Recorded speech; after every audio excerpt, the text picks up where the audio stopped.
Worried when I crossed the Michigan line. A cop from Steuben County waiting on I-69. A headlamp went out while he pulled me over. Charged me with possession after I rolled down the window.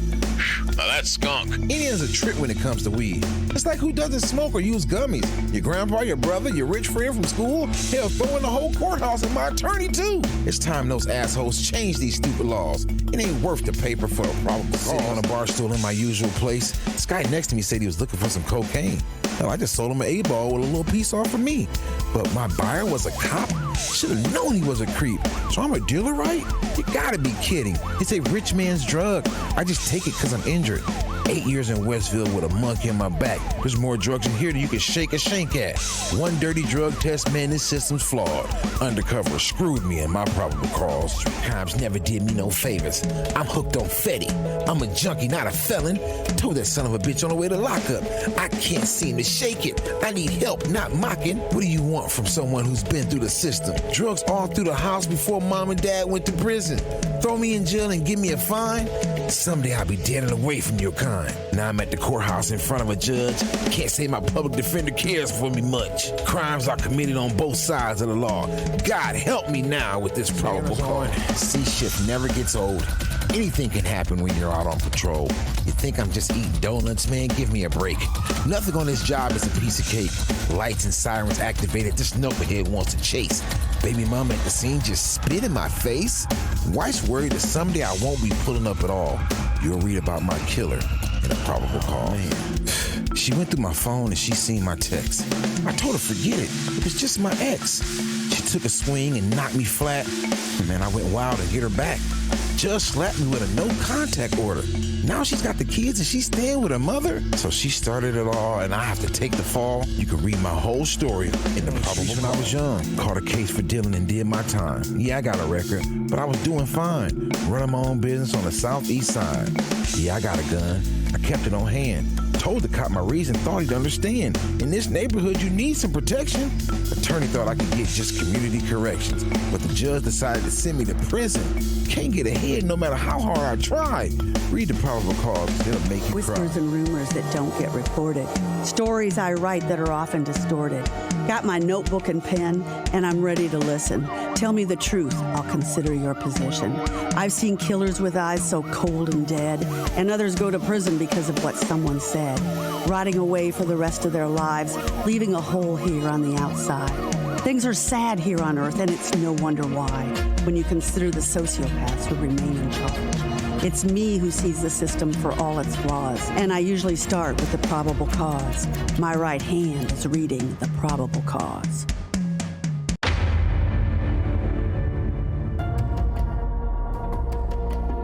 Hello there. We are the Probable Cause Podcast. This is a new podcast in Allen County and Northeast Indiana. We will be covering the criminal justice system and probably some environmental reporting that we will be producing as well. Once it's edited for publication, it will probably most likely be on YouTube, Facebook, and TikTok. We will have a dedicated Facebook page and also a website. I'm Jamie Duffy. I've been a local journalist in Fort Wayne for about 10 years. I did grow up here, moved away for quite a while. I've been in print and multimedia. And next to me is Mike McAlexander, which I don't know that he needs that much of an introduction, but he is the Allen County prosecutor, and he's been good-natured enough to say that, yes, he will appear on the probable cause, especially after he heard the theme song. So my journey to criminal justice reporting was that I became the crime reporter for the Journal-Gazette in about 2016. I had done some of that type of work in New York and New Jersey, and just had a slew of questions about why we incarcerate people and why we charge them and other things. Mike, tell us about how you became a prosecutor. Well, I got interested in the law as a middle school student reading a biography about Clarence Darrow, who was famous 100 years ago for the Scopes monkey trial. But prior to that, he'd also done a lot of representing the fledgling labor unions and had been well known throughout the country and also represented some pretty high-profile murder cases. But I didn't really know what I was doing at that point. Well, you were in middle school. Yeah. And I didn't have any family members that were lawyers or anything. But once I got into the law, I realized that there was a lot that what prosecutors do has a tremendous influence both to the actual defendant, what happens to him or her, but also to the community at large. The policies that we set, the emphasis we put on, whether it's on drugs, homicides. Back in the 80s, there was a large emphasis on, we had a lot of so-called dirty bookstores, massage parlors, and our office did a lot to try to limit those kind of businesses. But it's always tricky when a prosecutor goes on a cause, but all of that was part of, I think, the learning process that you learn. But what I love about it is that combination of helping people. We help a lot of victims. People don't appreciate it, but we also help a lot of defendants by trying to get them into treatment, try to find something that will keep them from coming back into the system. It's not just put somebody in jail and try to throw away the key. And there's all the public policy, so it really hits me on things that I really care about and enjoy. And I'd like to think I'm a good steward of the public trust that is given to me and my office to do the right thing for the citizens of Allen County. Well, I mean, I think that's why you're going to be really valuable to this podcast, because you do seem to have a certain compassion. You're not just lock them up and throw away the key type of person. And we do have some questions like you and I were talking about the traffic violators and why they're charged. And that's going to be another podcast, but I think a lot of people will be very interested in that. We have a third person who's going to be very involved. I call her my right hand. She doesn't want to be named right now. She wants to remain anonymous. But if you would just please throw a prayer out there, because I know prayers are very important in Northeast Indiana, as we discussed before. She is currently struggling with lung cancer. The way she came to the probable cause and to the criminal justice system is probably the worst way to come. Wouldn't you agree? Yes. Her son was killed more than 8 years ago in an alley behind a bar. She went through two trials. One of them was a hung jury, which is why she had to go through the second trial. She learned how to navigate the system and then decided, hey, because it's so difficult, we need to help people. And so she's been very involved in getting people, in teaching people and helping people. She shows up for trials she has nothing to do with. And so we're going to get her on the phone in just a second. So next thing we're going to do is we're going to talk about what the courts are doing this week. So I'm not sure when this podcast is going to be, but we do have a murder trial. I got a text from the homicide detective, Liza Anglin. It is Archie Whitehest Jr.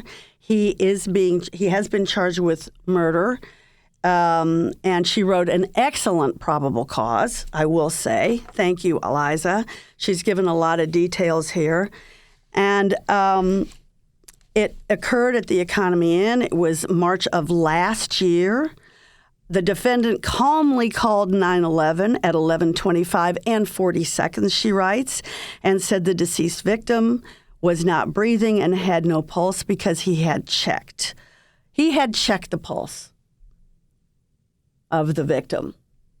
And then he called 911 to report what he had done. Now, he hasn't been convicted yet. We want to make sure that everybody knows that. This is a murder trial that's going on right now. I might be able to drop in. The other thing that she told me, which I find very interesting, is that everyone in the trial is involved in the trial, from the prosecutor's office to the public defender to the judge, Frangal, to the crime scene technician, is a woman. So we want to make sure that everybody knows that the legal field, even the reporters might possibly be a female, is open to men and women. And just wanted to bring that up so that Liza would be happy.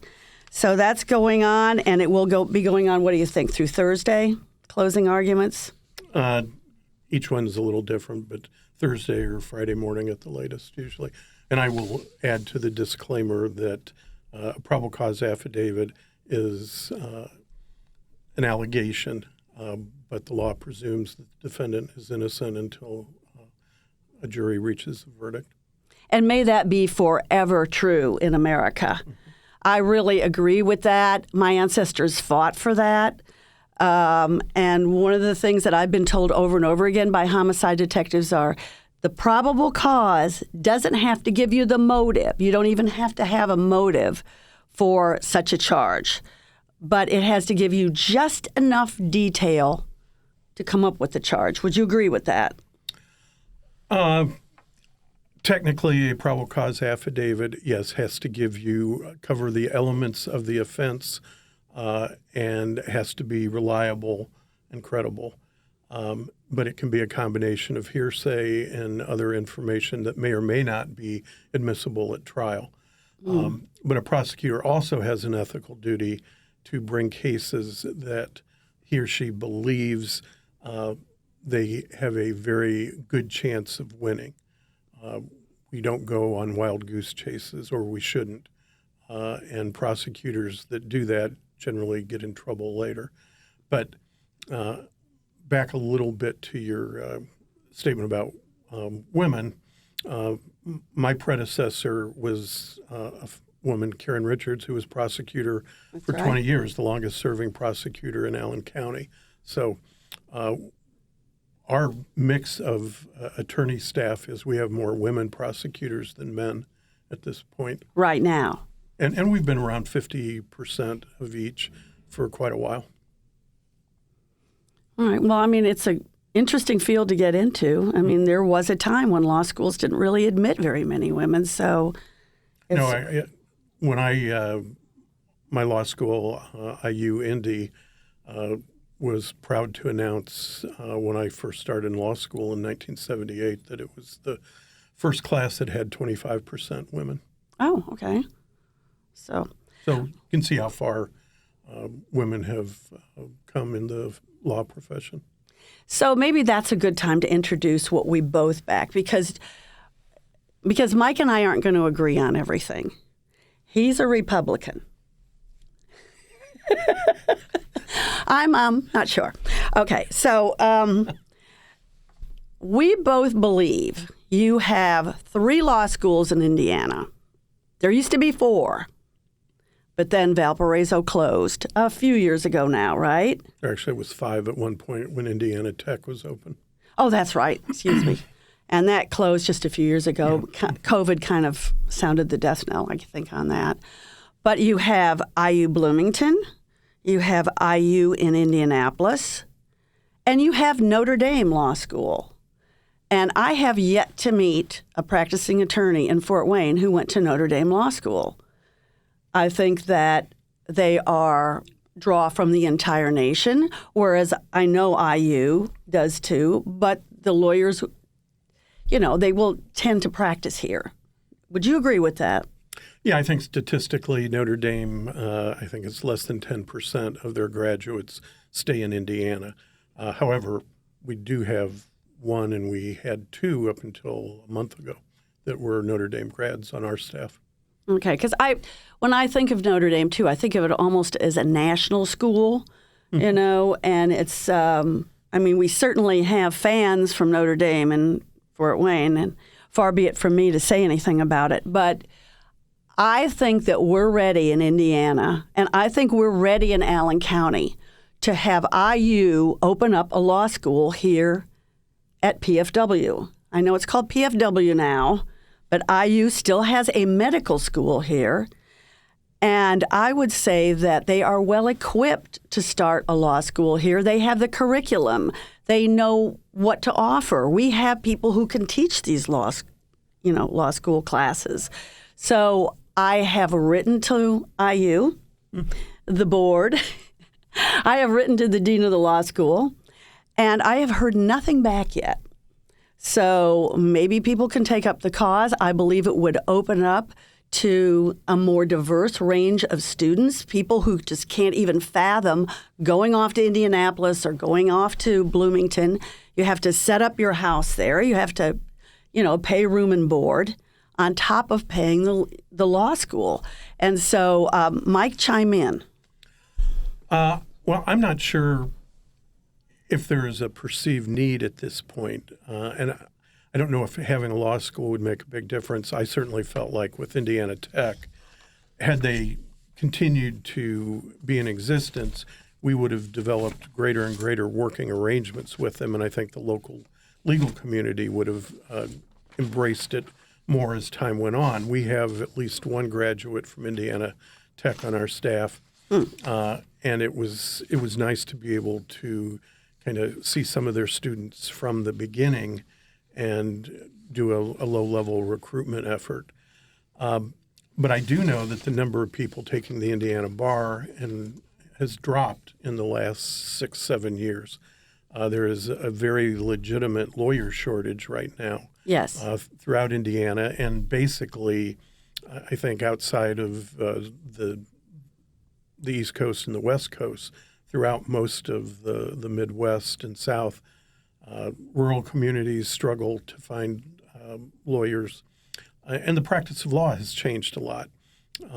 40, 50 years ago, there were a lot of what I would call generalists that you could go to do a will, do a bankruptcy, do a divorce, handle a criminal case.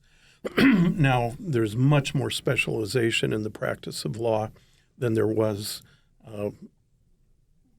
30, 40, 50, 60 years ago. I was in a private firm for a little bit after spending a year as a law clerk in the Allen Superior Court after law school. And we were a general practice firm, and we did a little bit of everything. We had some specialization. Which was what?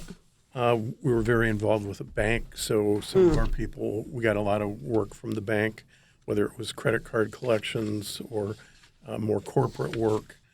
And we still have those local firms in Fort Wayne, but I don't think we have as many sole practitioners. And if they are sole practitioners, they tend to specialize. Well, I don't know. From my point of view, those schools are both in southern type Indiana, too. You start from Indianapolis and you go down. We have nothing in northern Indiana. No, I agree with you on that part. It would be very nice to do that. I don't know what the feasibility is financially to run the law school and where their students are coming from at this point. And I'm not sure I've really heard from any of the studies why they think people aren't as many people going to law school as there were previously. It could be the cost. I believe that's part of it. I certainly didn't have to spend $50,000 or more a year to go to law school.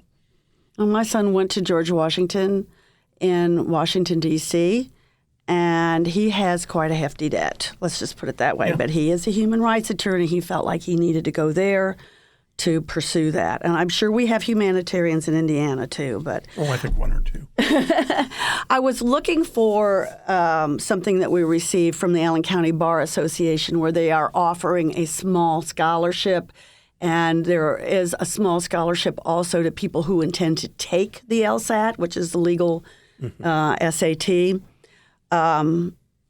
It was like $1,500, which we know how much it can cost, even the prep work to take the LSAT. But it was a start. But what was startling about it was that they said that Indiana is in the bottom 10% as far as having enough lawyers to go around. I mean, who would have thought we would have the reverse of what Shakespeare said, which was, let's kill all the lawyers.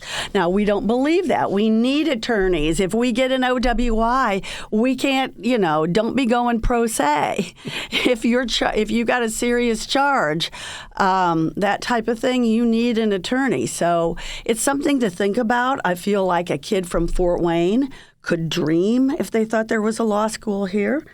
And anyway, with that, I was hoping to get my right hand on the phone, if possible, and I just wish her well at least. I do have a scoop here that nobody else has followed up as yet. Mid-December, an Allen County jury awarded a woman $1 million in a civil lawsuit.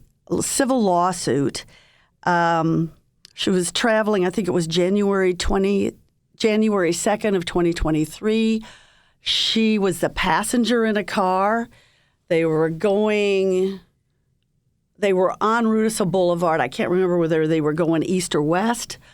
And a city plow truck ran the red light. It is alleged. I'm not going to say, but I guess the jury believed that. I have the traffic report, et cetera. And I talked to the attorneys who are from Indianapolis, and it's Brian Tisch and Nick Tuttle with the Yosha Law Firm. They said it was hard fought on both sides. City put up a good fight, and they said if they could show any kind of negligence, 1%, then the woman wouldn't have gotten the kind of award that she got. But apparently they didn't go for that, and so the city has to pay out $700,000, which is the cap, right, that the state has. It's not my area of specialty, but there are limitations when the state or local entities are sued on the amount of damages they have to pay under the Tort Claims Act. Right, exactly. So the jury went along with $1 million. They asked between $995 and $1.2 million. The jury settled on $1 million, but then I noticed in my case that they had automatically dropped it down to $700,000. But she had $267,000 medical bills. Paid was $109,000, so she has quite a bit to make up. She had also lost wages of $27,000, and so that is the scoop. I'm going to tell the other media, go get it. Call me, and I'll let you know. So this is my right hand I'm talking to.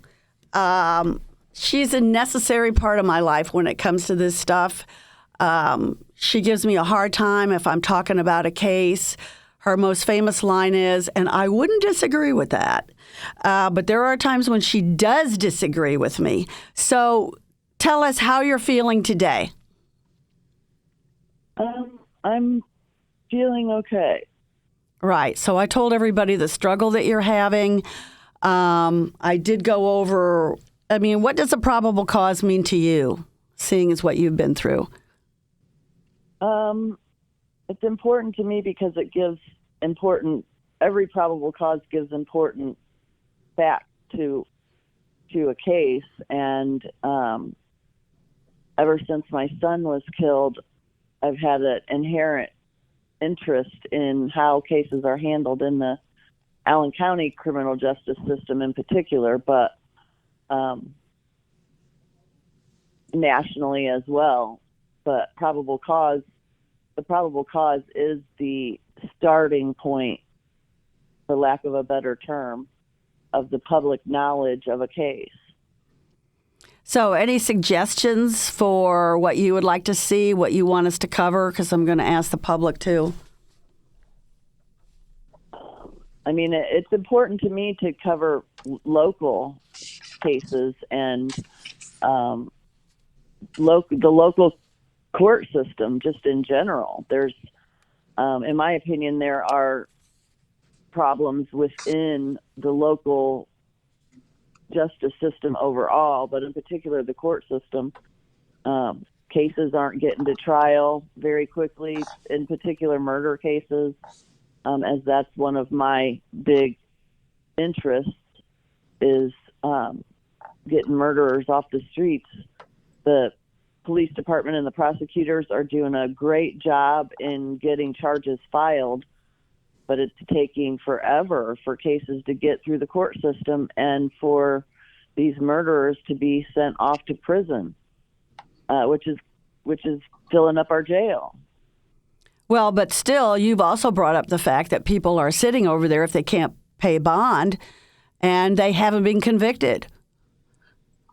Well, that's true, but there's no bond on a murder case. But there are, the local shootings, the non-lethal shootings, and things like that, they are sitting in jail. And I mean, personally, it doesn't hurt my feelings for those types of cases to be sitting in jail because they can't pay bond. But for, low level felonies that can't pay bond, I mean, it probably would get the jail below the number that the federal judge wants if the low level felonies that are only in there because they can't pay their bond were released on OR, or even just a lower bond that they can afford.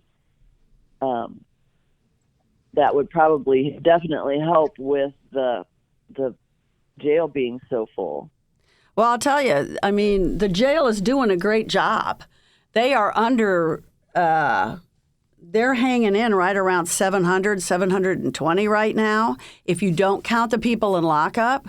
And yet, I just don't see how they can go any lower. But that will be another time when we talk about what we can do to get those nailed. There's something going on in Allen County. Well, there's one thing that's going on is the Department of Corrections, probably around the end of November, beginning of December, quit picking up prisoners that had completed all of their court hearings in Allen County and were ready to be taken to the Department of Corrections.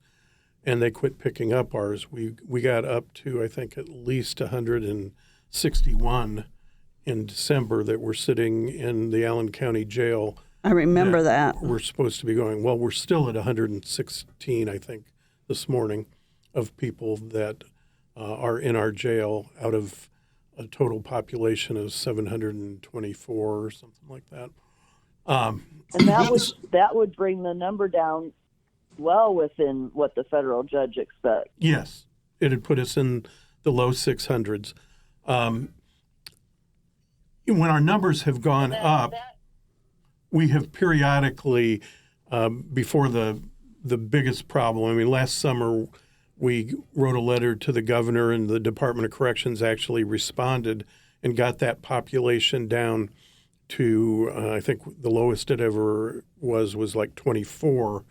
So we did get a response, and we were in pretty good shape through the fall until they quit picking up our people. And you should say the reason that they quit picking up our people was because the other people had said, okay, we'll let Allen County slide through because they really need it because they've got a federal judge on their back. And then all of a sudden they said, wait a minute, we've got to get these guys down to the RDC. So right. Just wanted to say that. And as far as who's in the jail, we have gone through sometimes when we've received notice from the county attorney that the federal court is looking at our numbers, and we've gone through person by person to see if they can be released. And there really weren't very many people. Well, one thing is everybody who comes into that jail gets a bond hearing initially before they even have really assigned counsel. Later, if their attorney believes that they are deserving of a lower bond or an OR release, they have the ability to request that from the court and have another hearing on that. But when we've gone through person by person of the 700 plus people in the jail, we've at best been able to come up with 4 or 5 that either aren't in there either on a probation violation where they committed a new offense or something that they've been under supervision and they violated the terms of the supervision. There are very few that are in there just because they can't make the bond.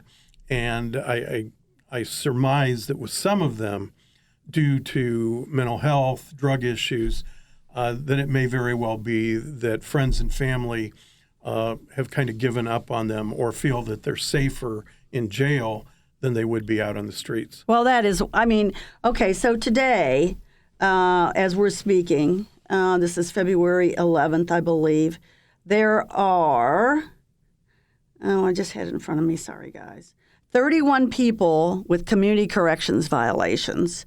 There are 13 with circuit court probation violations. Hold for Department of Correction is 116. Sentence level 6 felony, there are only 6, but go ahead. personal experience with family members that have been in the jail and friends, sometimes those violations, I personally don't feel warrant going back to jail. I mean, I know that marijuana is illegal in Indiana, but personally, I don't believe that that's something that someone should be held in jail for, even if it's a violation of probation or a supervised release. And I know a lot of people in Indiana don't share that same opinion, but there are other things that family members and friends of family members not making it to a class or not having a ride to a class a couple of times. I mean, one time probably isn't a violation, but a couple of times I know is. And those types of things, I think, need to not necessarily overlooked, but just like understood that some people don't have transportation. Some people have to work and don't make it to a class or to a meeting or something like that. And I don't think that's something they should be violated and put in jail for, even if it's just for a week or a month. Well, no, but if you violate probation, you're in on a no bond. Am I correct or not? If it goes that far. I will say that on most of our problem-solving courts and even regular probation, it's usually not the first violation unless it's a new crime that they would request a revocation. And I know some of the programs will use community service hours for missing a class or making you restart the class.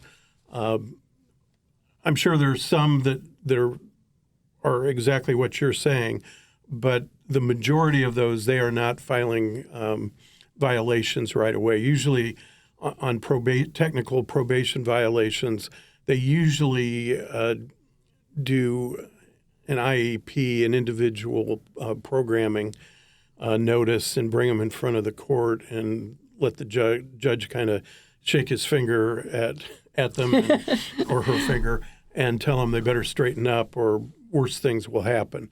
And the law kind of structures it that probation and community corrections and residential services, those are all alternatives to being put in prison.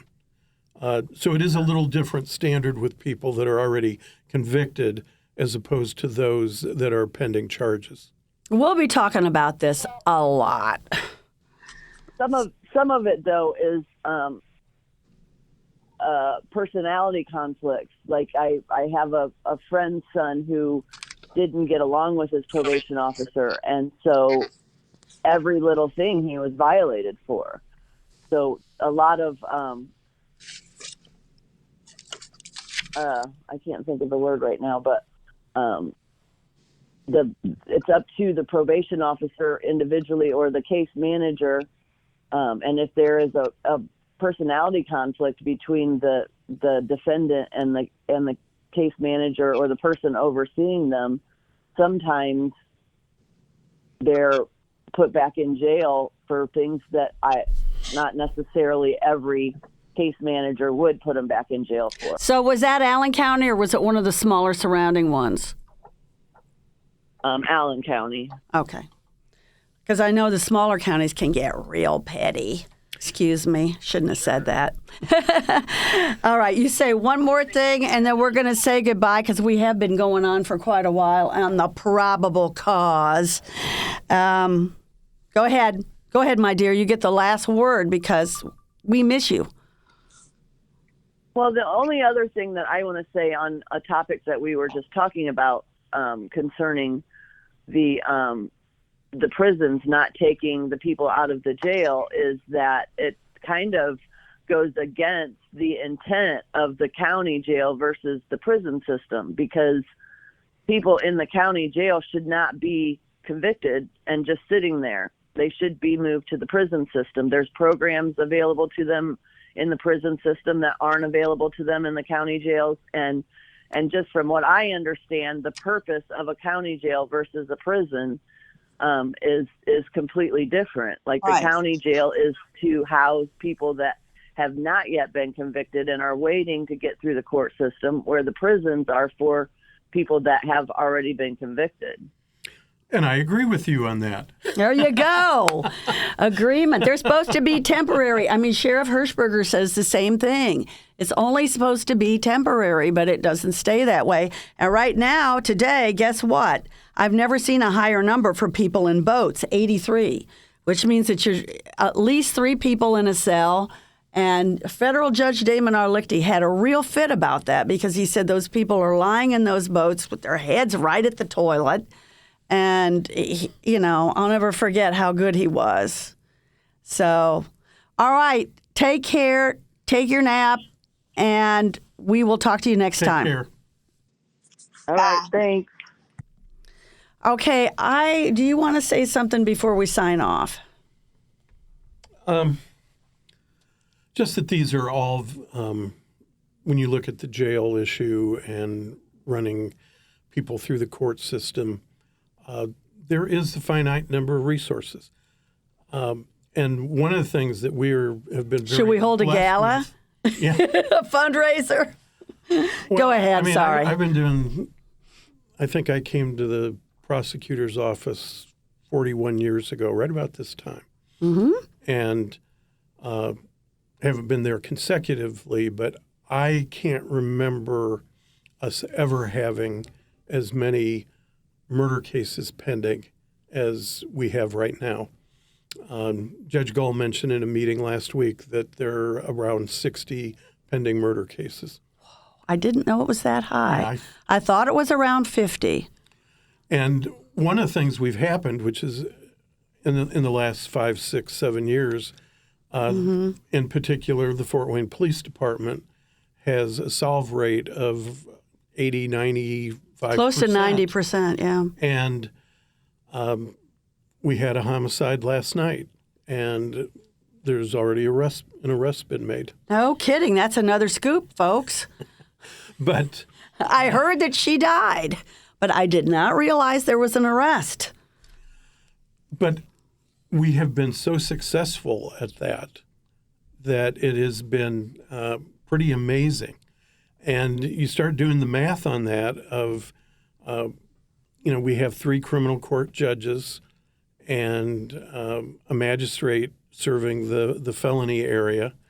And we're filing roughly 3,000 cases a year of a whole variety of things. But then you toss on the murder cases, and probably 90 to 95% of all cases are disposed of either by a straight-up plea or a plea agreement with the state. The murder cases, the major child molest, rape cases, are ones that tend not to be resolved through a plea agreement process. And part of that is the penalties for murder, for example, range from 45 to 65 years. And if a gun is involved, there's an enhancement that can be put on between 5 and 20 years. Right. So if you're looking at a sentence, even if we give you the minimum of 45, which is seldom done, right, you're still going to spend over 30 years in prison. And when you're talking about relatively young kids, 19, 20, 25, even up to 30, it's very hard for them to comprehend what their life is going to be like when they're 50 years old. So even if their attorney and we agree that maybe there are circumstances that would justify a lower sentence like that, this kid's looking at it and saying, so you're telling me I'll be 55 when I get out of prison? Right. Suddenly hits them, right? But they can't imagine being 55. Mm-hmm. So there's that problem that those cases are very unlikely to plead. It's kind of a what do I have to lose? And if you get a sentence of 55, 60 years with a 20-year enhancement, that's basically a life sentence. It is a life sentence. There's no doubt about it. So there isn't, as I said, much incentive on those kind of cases to plead. It's a wonderful situation, and your right hand would, I think, attest to this, that the uncertainty of the process is very wearing on families. Mm-hmm. And for families that haven't had closure on charges being filed and the case disposed of, they live with it forever. and it just creates so many what ifs and so much trauma for them. So it's wonderful that we're getting these solved, but we do have limited resources to move forward on that and to get these cases to trial. Our judges are very hardworking. They rank at the top of the state with the number of cases they handle. Yes, but that's because they're forced to. The weighted measures that, I have to interject here. I mean, if you think that one of them is doing 1.8, one of them is doing 1.6, they are doing, as you said in one meeting, I heard you say they are doing almost the work of two judges. And that is something that we probably need another judge. Yeah, and they are very hardworking. There's no doubt about it. But when you see, like when I went through the docket last night, this judge has 2 earlies. Mm-hmm. This judge has 2 early trials. There's other trials that are scheduled. Well, the early trial is one of them. One of them's going to lose out. Yep. So does that mean the other one is going to run the week after that? No. Probably not. No, because the following week there are other cases scheduled. I was told this morning we just bumped one of the cases this week out to August. Crazy. All right, look, we're going to wind it up because we have brought up so many other subjects that we need to cover. And if you're going to be good-natured enough, I don't think it was that painful going through what we went through. This is Mike McAlexander. He is the prosecutor of Allen County in Indiana. I am Jamie Duffy, and I am the journalist in charge of the podcast, I guess you could say, The Probable Cause. And we're signing off right now, and we will let you know when we're going to be on again. Bye. This episode is filmed and edited by Frosty Pictures. The Probable Cause is produced by Maumee Media.